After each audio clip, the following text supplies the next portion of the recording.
Bonjour Rémi Chabou. Bonjour. Merci d'avoir accepté notre invitation sur BFM Lyon. Vous êtes pompier, secrétaire national Sud SDMIS. Nous connaissons, Rémi Chabou, une nouvelle canicule cette semaine dans la région.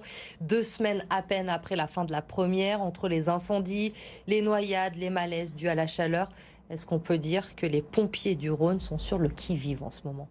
Oui, évidemment, les pompiers sont sur le qui-vive. On a une couche supplémentaire qui vient se rajouter au millefeuille qui est déjà extrêmement bien chargée.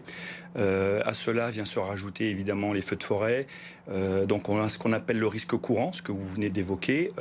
Plus cet épisode de chaleur qui ne s'arrête pas, puisqu'on n'a pas encore une goutte d'eau prévue avant jeudi prochain peut-être. Et en plus, on a des renforts, alors on parle de la situation du Rhône, des renforts extra-départementaux de sapeurs-pompiers du SDMIS, donc du Rhône et de la métropole, qui sont projetés sur l'ensemble du territoire national, notamment dans les Pyrénées-Orientales, à Nîmes.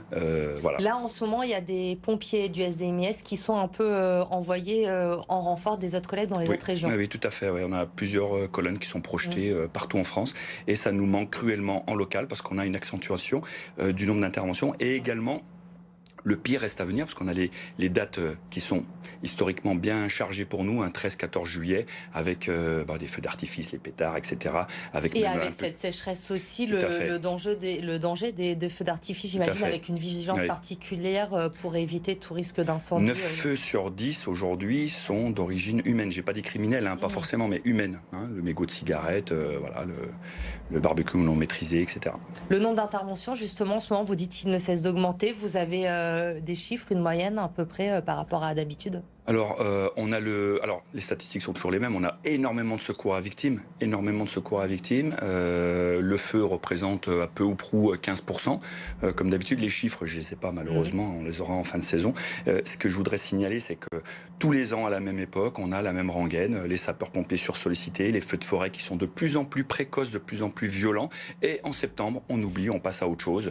Et on recommence l'année suivante avec encore une accentuation et on monte encore en cran. Et avec les conditions de travail dans les casernes, je souhaiterais en parler également. Je sais pas si on va en parler, oui, des conditions dans les casernes, parce que vous êtes très sollicité, vous le dites, il y a un manque de moyens. Et vous aussi, comme tout le monde, finalement, aujourd'hui, vous subissez cette canicule au travail parce qu'il fait très chaud dans les casernes lyonnaises. Vous nous avez transmis des photos. Je crois qu'on était à près de 40 degrés cette semaine à la caserne Corneille, à Villeurbanne également. Il n'y a pas de clim dans les casernes? Oui, il n'y a pas de clim dans les casernes. On a des locaux, une pièce uniquement qui est climatisée dans chaque caserne. Pour des casernes où il y a 15-20 personnes, vous imaginez bien que c'est complètement sous-dimensionné.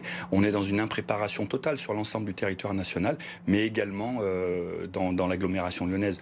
Aujourd'hui, on a des températures le soir qui sont supérieures dans les locaux qu'à l'extérieur.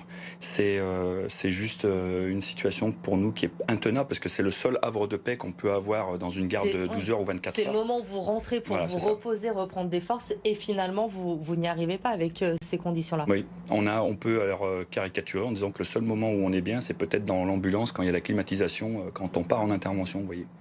Vous me disiez, c'est tous les étés la même chose, même si on a le sentiment qu'on passe un cap chaque année, notamment dans ces canicules et dans ces températures très fortes sur le département du Rhône, où on frôle régulièrement les 40 degrés. Et vous me disiez, au mois de septembre, tout va être oublié, il n'y aura pas de moyens supplémentaires et on va recommencer l'année prochaine. Comment vous expliquez ce manque de décision et d'adaptation du gouvernement alors que ça fait des années qu'on parle de ces canicules? C'est des années. En 2022, on peut dire que c'était le point de prise de conscience. En 2022, souvenez-vous, c'était les méga-feux, Tête de Buc, tout la Gironde et même la forêt de Brocéliande en Bretagne. C'est lunaire de se dire qu'ils brûlent alors qu'auparavant, on avait plutôt l'arc méditerranéen qui était concerné par les feux. Aujourd'hui, c'est partout en France. Dans l'Allier, encore il n'y a pas longtemps, dans le Rhône, dans l'Ain, et pas plus tard qu'hier, et je souhaiterais, si vous me permettez, faire un petit point concernant les très nombreux pompiers qui sont sollicités, les pompiers également qui sont blessés, on en a plusieurs dizaines qui sont blessés, qui ont été transportés même en urgence absolue, et malheureusement hier après-midi, un sapeur-pompier de 22 ans qui est décédé en Savoie alors qu'il luttait contre un incendie. Aujourd'hui, on en est arrivé à un point, c'est qu'on attend la pluie. J'ai entendu hier des autorités et des autorités de sapeurs-pompiers qui disaient voilà, maintenant il n'y a plus que la pluie qui peut nous aider. La solution, c'est ça. Finalement, oui, le gouvernement aussi attend la pluie. Oui, et pardonnez-moi, je complète. On avait quand même une impréparation en 2022, une prise de conscience de la situation qui était assez grave. Des Canadair qui ont été commandés, ils ont remis en place qui ne sont pas produits en France. C'est triste quand même de ne pas produire ce type d'avion en France. Donc ça a été commandé et la commande a été annulée à l'automne ou l'hiver 2024 par le gouvernement de l'époque. Le Premier ministre de l'époque a annulé une commande pour des coupes budgétaires. Donc il n'y a pas de nouveau Canadair à arriver. Il n'y a pas de nouveau Canadair, hormis les deux qui étaient prévus, et ça c'est une commande européenne dans le programme prévu au niveau européen, mais au niveau français, il y avait 2 Canadair qui étaient prévus et il manque cruellement aujourd'hui à l'appel. On a des pompiers roumains et polonais quand même qui viennent en renfort en France. C'est hallucinant ce que nous sommes en train de vivre. Aujourd'hui, la France, qui est 7e puissance mondiale, a besoin de pompiers roumains et polonais. On les remercie d'ailleurs. Et on a même un appel national aux entreprises privées pour demander à ces entreprises de libérer leurs sapeurs-pompiers volontaires pour venir en lutte. Vous voyez où on en est. Et en septembre, ce qui nous inquiète, et c'est un mélange de colère, et vraiment, aujourd'hui, j'exprime la colère des collègues sur le terrain. Aujourd'hui, on en est à un point d'impréparation. Et septembre, on va passer à autre chose. On va oublier jusqu'à l'année prochaine qui sera encore pire et plus précoce. Et malheureusement, tous les secteurs disent la même chose chaque été, les secteurs concernés sur ce manque d'anticipation et qu'on ne tire pas les conséquences de ces canicules. Une situation tendue, on le comprend, pour les pompiers du Rhône. Rémi Chabou, grâce à vous, ce matin, vous avez rencontré, je crois, hier Serge Delec, votre ancien directeur qui a été nommé le mois dernier à la tête du conseil d'administration du SDMIS. On sait que les pompiers du Rhône se sont mobilisés à de nombreuses reprises au cours des derniers mois. Que ressort-il de cet entretien? Est-ce qu'il était positif pour vous? Écoutez, ce qui est intéressant, c'est qu'il avait une connaissance vraiment globale de la situation, aussi bien opérationnelle que sociale. Donc ça, c'était un point intéressant.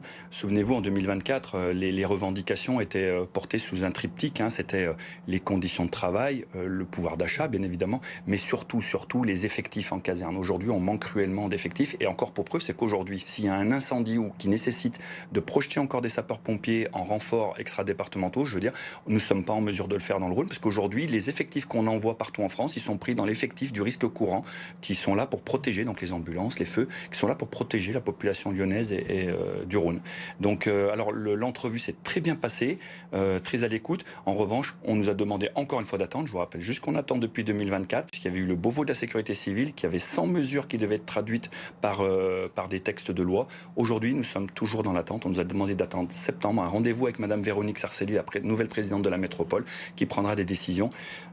Et on espère qu'on aura du sang neuf dans les casernes très rapidement. Donc rendez-vous en septembre, après la réunion avec la Madame nouvelle Sarcelli, présidente de la métropole, pour savoir ce qu'il sera dit aux pompiers. Merci beaucoup Rémi Chabou d'être venu ce matin pour nous parler donc de cette situation en ce moment. Et on le rappelle, c'est important aussi Rémi Chabou, avec cette canicule, le département est en risque sévère au feu de forêt. Il faut être très vigilant et faire attention également, de ne se baigne pas n'importe où, notamment dans le Rhône et la Saône. Vous confirmez ? Tout à fait, oui. Si on peut éviter de solliciter les sapeurs-pompiers pour des interventions qu'on pourrait éviter, ce serait vraiment parfait, surtout en ce moment. Le message est passé. Merci beaucoup Rémi Chabou d'avoir été l'invité de BFM Lyon aujourd'hui.